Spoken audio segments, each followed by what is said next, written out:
Hello friends, मैं हूं Avinash Kumar. I hope आप सब लोग ठीक है। यहाँ पर कल के दिन कैबिनेट में कुछ बैठक में कुछ नए पोस्ट नए पद बनाए गए, उन वैकेंसीज के ऊपर बात करेंगे। बिहार एसएससी सीजीएल के एग्ज़ाम डेट को लेकर बात करेंगे। और हम इस वीडियो में बात करने वाले हैं बिहार एसएससी इंटर लेवल और भी बहुत सारे वैकेंसीज जिसके कॉमेंट हमेशा आते रहते हैं। उन वैकेंसीज के ऊपर भी हम लोग इस वीडियो में बात करेंगे। चैनल पर अपने तो चैनल को सब्सक्राइब कर ले, इस वीडियो को अपने दोस्तों के साथ शेयर करें। सबसे पहले हम बात करते हैं बिहार एसएससी सीजीएल के एग्ज़ाम को लेकर। जैसे हम सभी लोग ने कल के दिन बात किया था कि बिहार एसएससी सीजीएल की एग्ज़ाम डेट को लेकर आज के दिन एक बैठक रखी गई है, तो शाम तक काफ़ी हद तक पूरी तरह से क्लियर हो जाएंगे कि क्या होने जा रहा है।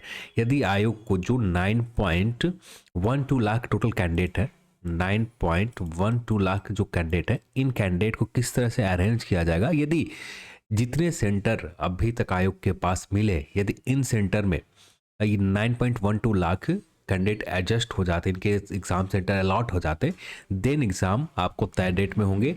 जो भी हो, कल आज शाम को ही निकल कर आएगा कि एग्जैक्ट क्या होने जा रहा है। आपका एग्ज़ाम डेट इसी डेट में होंगे या आगे बढ़ेंगे। यदि आगे बढ़ते हैं तो काफ़ी समय आगे बढ़ जाएंगे, दिसंबर भी नहीं, फिर जैन या फेब के महीने में ही ये एग्ज़ाम पॉसिबल हो पाएगा। दिसंबर के महीने में भी बहुत कम उम्मीद होंगे इस एग्ज़ाम को कंडक्ट करवा पाना। फिर भी अब भी के लिए यही मान के चलना चाहिए, जब तक शाम की कोई अपडेट निकल कर नहीं आ जाती तब तक हमें इसी डेट को 26 और 27 नवंबर को ही एग्ज़ाम मानकर अपनी प्रिपरेशन आगे बढ़ानी चाहिए। कल ही के दिन सामान्य प्रशासन विभाग का कैबिनेट में एक बैठक रखी गई। उस बैठक में कुछ नए पोस्ट मंजूरी दिए गए। इन पोस्ट के ऊपर बात करें। अब इसके पीडीएफ आप डाउनलोड करना चाहें, जीएडी के ऑफिशियल साइट के ऊपर आकर आप कैबिनेट बैठक की आप सारे चीज़ें देख सकते हैं। तो कल के दिन 8-9 नवंबर 2022 कल के दिन आप देख सकते हैं। और यहाँ पर जीएडी की बैठक में ये कुछ नए पोस्ट बनाए गए, जो इंपॉर्टेंट पोस्ट है उनके ऊपर हम लोग इस वीडियो में बात करने जा रहे हैं। कला संस्कृति युवा विभाग में प्रशासनिक कार्यों, राज्य के प्रशासनिक कार्यों के लिए प्रयोजनार्थ पदाधिकारी के और कर्मचारियों के कुल 31 पद सृजन किए गए हैं। तो इनमें से कुछ तो बीपीएससी के थ्रू आएंगे और कुछ एसएससी के थ्रू वैकेंसीज आएंगे, पर ये ऑफिशियल तौर पर वैकेंसीज आने में कम से कम 8 से 9 महीने लग जाएंगे। नेक्स्ट भर्ती के ऊपर बात करें तो बिहार खान एवं भूतत्व सेवा नियमावली 2008 को प्रावधान के देखते हुए यहाँ पर कुछ नए पद बनाए गए। विकास पदाधिकारी के 9 पद बनाए गए, सहायक निदेशक के 3 पद बनाए गए, उप निदेशक के 11 पद बनाए गए। टोटल यहाँ पर 9, 3, 11, 12 हो गए और 22, 21 और टोटल 25 पद नए बनाए गए हैं।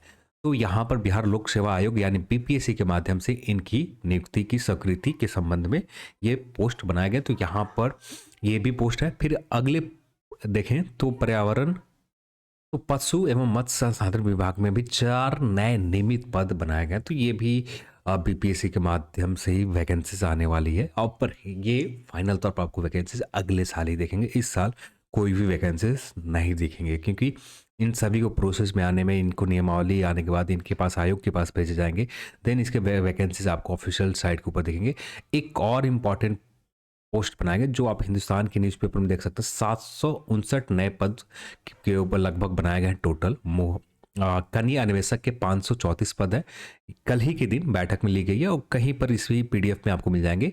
विभिन्न विभागों में 759 पदों की नियुक्ति होगी। राज्य के नए यानी टोटल पोस्ट यदि देखें कलेक्टिव तौर पर, यानी कल के दिन जो टोटल नए पद बनाए गए हैं, नए पोस्ट कैबिनेट ने बैठक में निर्णय ली कि इनकी नियुक्ति करनी है। इन टोटल पोस्ट के देखें तो 759 पोस्ट टोटल थे, जिनमें से 534 कनीय अन्वेषक योजना एवं विकास विभाग के भर्ती लिए जाएंगे और राज्य के सभी 534 प्रखंडों में एक कनीय क्षेत्रीय अन्वेषक के तैनात किए जाएंगे। तो ये भर्ती जो 534 प्रखंड में एक कनीय अन्वेषक की जो भर्ती लेनी है, इस भर्ती को कम से कम आने में, ऑफिशियल तौर पर वेबसाइट में आने में अप्रैल मई के आसपास ही उम्मीद कर सकते हैं। इससे पहले आपको उम्मीद ना के बराबर रहेंगे।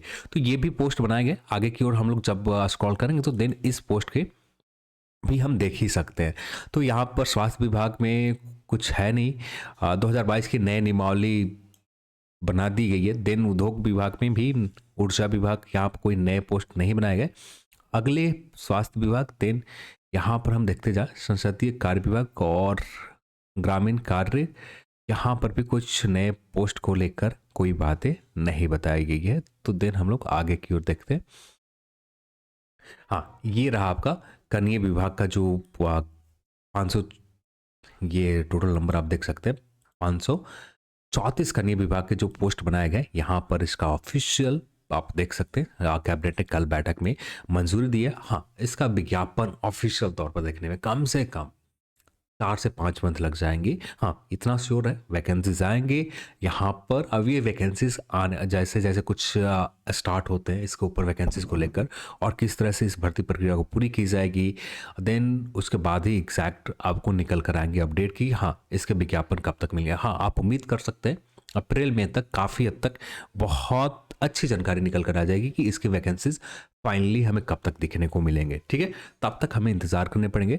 और 235 प्रखंडों में एक एक पद सृजित करते हुए टोटल 299 प्रखंडों के लिए एक एक पद, कुल 299 नए अतिरिक्त पदों के सृजन के संबंधी में। और टोटल पोस्ट देखें तो 534 पोस्ट यहाँ पर बनाए गए। और एक बहुत अच्छी खबर है, अब ये भर्ती आपको नियमित भर्ती होगी, कोई कॉन्ट्रैक्ट के ऊपर नहीं रहने जा रहे। फिर यहाँ पर देखें अगले पेज में बस इतना ही है और इससे ज़्यादा कुछ भी नहीं है। अब बात कर लेते हैं हम लोग बिहार एसएससी इंटर लेवल के वैकेंसीज को लेकर। बहुत सारे कमेंट आते रहते हैं कि बिहार एसएससी इंटर लेवल की वैकेंसीज कब तक देखने को मिलेगा। तो बिहार एसएससी इंटर लेवल के वैकेंसीज हमें अगले वर्ष ही देखने को मिलेगा। इस वर्ष ना के बराबर उम्मीद है कि इस वर्ष वैकेंसीज आए। हाँ, जितनी भी टोटल नंबर ऑफ पोस्ट की जानकारी आपके पास है, लगभग 2300 के आसपास से 26 600 के आसपास कैंडिडेट टोटल नए पद आयोग के पास मिले हैं। पर इसके वैकेंसीज को लेकर अब भी इंतजार की जा रही है। कम से कम अगले साल ही आप उम्मीद कर सकते हैं कि Bihar SSC inter level second inter level की नई भर्ती आ पाएंगे। सेकंड इंटर लेवल की नई भर्ती अगले साल ही उम्मीद रहेंगे, इस साल ना के बराबर उम्मीद है। फिर अगले पॉइंट के ऊपर बात करें, जैसे लगातार कमेंट आते रहते हैं कि बीपीएसएससी के द्वारा सब इंस्पेक्टर और एक्साइज सब इंस्पेक्टर की भर्ती कब तक आएंगे। तो यहाँ पर अभी आपको इंतजार करने पड़ेंगे। पर यहाँ पर एक ही वैकेंसीज कन्फर्म है बीपीएसएससी के द्वारा, एक ही भर्ती कंफर्म है जो एक्साइज का ईएसआई एक्साइज सब इंस्पेक्टर का वैकेंसी ही कंफर्म है। अभी तक सब इंस्पेक्टर को लेकर कुछ भी बात आगे नहीं बढ़ी है। जब तक ये बात आगे नहीं बढ़ते हैं, समान प्रशासन विभाग आयोग के पास लेटर नहीं लिखे जाते, तब तक कोई भी उम्मीद करना गलत होंगे। पर हाँ, ईएसआई की वैकेंसीज आएंगे, एग्जैक्ट कहना थोड़ा सा मुश्किल काम है कि कौन से महीने में आएंगे। हाँ, ये आपको हमेशा चलता रहेगा, कभी अक्टूबर में कभी नवंबर में। अक्टूबर बीत जाएंगे तो नवंबर की बात आएगी, नवंबर बीत जाएंगे तो दिसंबर जनवरी की बात आएगी। तो ये हमेशा चलते रहेंगे। पर इसके ऑफिशियल विज्ञापन अभी तो देखने की उम्मीद कम ही है। अब दिसंबर तक एक्साइज को उम्मीद कर सकते हैं, पर ये कंफर्म नहीं है कि एक्साइज के सब इंस्पेक्टर वैकेंसीज आपको जल्द मिल जाए। पर जो भी हो, आयोग के ऊपर निर्भर है, क्या निकल कर आता है आगे ही पता चल पाएंगे। अभी के लिए किसी भी तरह का ना एक्साइज सब इंस्पेक्टर कोई भी अपडेट है और ना ही सब इंस्पेक्टर को लेकर कोई उम्मीद है। यानी सब इंस्पेक्टर की जब भी आप उम्मीद कर सकते हैं 2023 में ही उम्मीद रहेंगे। और 2023 के एकदम आखिरी मोमेंट पे, यानी फर्स्ट हाफ जब कंप्लीट हो जाएंगे, फर्स्ट हाफ ईयर का कंप्लीट हो जाएगा, उसके बाद ही आप उम्मीद कर सकते हैं सब इंस्पेक्टर के नई भर्ती को लेकर। इससे पहले उम्मीद ना के बराबर रहेंगे, क्योंकि बहुत सारे प्रोसेस होते हैं। देन उस प्रोसेस को पूरे करने के बाद ही ये नए रिक्रूटमेंट आपको फाइनल तौर पर सब इंस्पेक्टर के लिए जो लोग वेट कर रहे हैं तब भी आपको देखने को मिलेगा। इससे पहले उम्मीद ना के बराबर करें कि इसके पहले कुछ आ भी सकते हैं। हाँ, इतना श्योर है कि वैकेंसीज आएंगे, सब इंस्पेक्टर भी आएंगे, पर समय लगेगा, जो अगले साल ही आप उम्मीद कर सकते हैं। अब कितने दिन बचे हैं?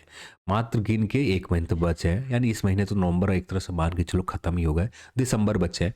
अभी तक जीएडी समान प्रशासन विभाग ने किसी भी तरह का आयोग के पास लेटर नहीं भेजा है। वैकेंसीज के रोस्टर आयोग के पास पहुंचने से, वैकेंसीज पहुंचने से काम नहीं बनते। जब तक लेटर आयोग ऊपर से निर्देश नहीं मिलते कि हाँ आप वैकेंसीज निकालें, तब तक वैकेंसी किसी भी तरह का नहीं आते। तो वैकेंसी निकालने की जैसे निर्देश मिलते हैं आयोग को, देन आपको वैकेंसीज आपको ऑफिशियल साइट के ऊपर मिल जाएंगे। हाँ, ये साइकिल के लिए आप श्योर रह सकते हैं कि ज़्यादा दिन इंतजार नहीं करना पड़ेगा। पर क्यों डिले हो रहे हैं, एग्जैक्ट इसके बारे में कोई जानकारी नहीं मिल पा रही अभी। नेक्स्ट बात करें, पटना हाईकोर्ट असिस्टेंट के वैकेंसीज को लेकर भी लगातार कमेंट आते रहते हैं। तो पटना हाईकोर्ट असिस्टेंट को लेकर भी अभी तक कोई भी कंफर्म नहीं है कि हाँ इस साल आपको नियमावली जो पिछले वर्ष अप्रूव किए गए थे उस नियमावली के अकॉर्डिंग देखें तो आप उम्मीद कर सकते हैं दिसंबर के महीने में। पर ये असिस्टेंट के वैकेंसीज कंफर्म नहीं है कि आपको दिसंबर में आ ही जाए। पर अभी तक इसके ऊपर कुछ भी वर्क नहीं हुआ है। इसके वैकेंसीज, इसके पोस्ट, नंबर ऑफ पोस्ट, ये सबको पता है कि कितने लगभग पोस्ट रहेंगे, पर अभी तक ऑफिशियल आंकड़े कुछ भी नहीं निकल कर आ रहे हैं कि पटना हाईकोर्ट असिस्टेंट की कितनी वैकेंसीज रहेगी। तो हमें इंतज़ार करना पड़ेगा। फिर इसके बाद सबसे ज़्यादा कमेंट जो आते हैं, आज से बिहार सिविल कोर्ट के एग्ज़ाम कब तक रहेंगे, तो इसके ऊपर भी बात कर लें। तो बिहार सिविल कोर्ट के एग्ज़ाम आप फैब 2023 में ही आप उम्मीद कर सकते हैं। इस वर्ष उम्मीद कम है कि आपको दिसंबर के महीने तक एग्ज़ाम कंडक्ट करवा ली जाए। हाँ, दिसंबर तक आपको एग्ज़ाम डेट की जानकारी मिल जाएंगे, क्योंकि इसके एग्ज़ाम जो कंडक्ट करवाएगी टीसीएस ही करवाने जा रही है। और टीसीएस के पास पहले से ही कई सारे एग्ज़ाम है। दिसंबर के महीने में एसएससीजीएल की एग्ज़ाम है, जैन के महीने में एसएसजीडी की एग्ज़ाम है, देन उसके बाद ही इस एग्ज़ाम को कंडक्ट करवाए जाएंगे। और जहाँ तक आप उम्मीद कर सकते हैं फैब के महीने में, जैन के लास्ट वीक में आपका बिहार सिविल कोर्ट के जो भी पद है, क्लर्क, स्टेनोग्राफर, जितने भी पद है, जिनके भी एग्ज़ाम लटके हुए, उन सभी के एग्ज़ाम, लटके हुए की कहना गलत होगा, हाँ, जो भी आई हुई वैकेंसीज का इंतज़ार कर रहे हैं कि इनके वैकेंसीज के एग्ज़ाम कब होंगे, ये हमें पॉसिबल जो लग रहे हैं फैब के महीने में 2023, सॉरी फैब 2023 में ही पॉसिबल है। इससे पहले पॉसिबल नहीं है कि आपको पटना बिहार सिविल कोर्ट के एग्ज़ाम इससे पहले हो जाए। तो चलिए आज की इस वीडियो में इतना ही, और इस वीडियो को देखने के लिए आप सभी को बहुत बहुत धन्यवाद। जय हिंद।